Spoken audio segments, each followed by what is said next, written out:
They asked me to describe what Ramadan is, and truth is, I've been struggling. I wouldn't know where to begin.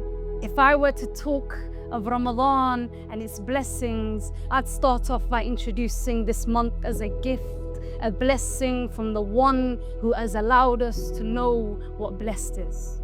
I'd talk of how it starts off with a message, Everyone's phones are filled with notifications the night before, like Ramadan Mubarak, my loved one. May Allah subhanahu wa ta'ala accept our fasts and du'as and also forgive me if I've done anything wrong to you. Allahumma ameen. We start the month by seeking forgiveness from one another and asking our Lord in turn to forgive us. I talk of how Ramadan is a lifeline for those who've strayed away from the religion, and how like the body needs nourishment, the soul needs feeding too. And after 11 months of being starved, Ramadan is a month to refuel. On missed prayers, a month to smother yourself in the remembrance of a higher being, and through devotion, you and your Rabb become one. I talk of how it's a month of controlling your desires and not allowing your desires to control you. I talk of how it's a month where people say, not even water, but I'd rather hear it's a month where people say, I've cleared this room for you to pray to. Non-Muslim friends fasting in solidarity. A month to showcase truly to non-Muslims what Islam means, and not through our words, but through our actions.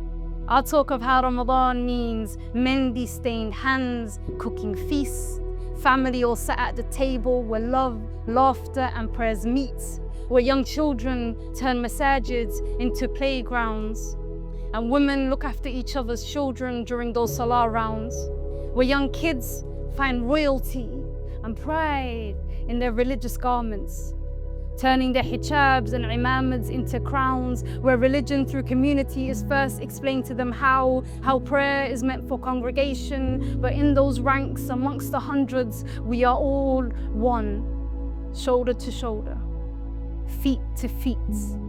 Hundreds and thousands gather, but it is truly in salah when you and your Lord meet.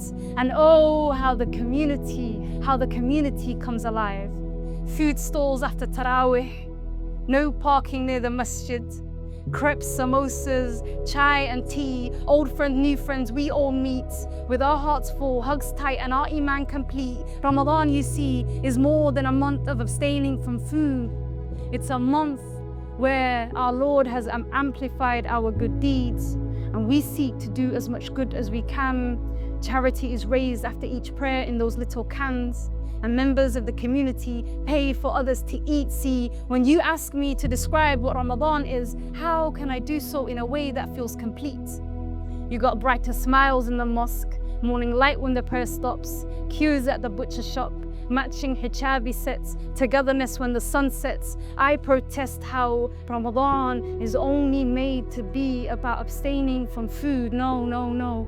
Ramadan, if I could rechange the narrative of Ramadan, I would talk of how it's a month of giving and giving and giving, and wishing and wishing and wishing that Allah subhanahu wa ta'ala can wipe away our sinning.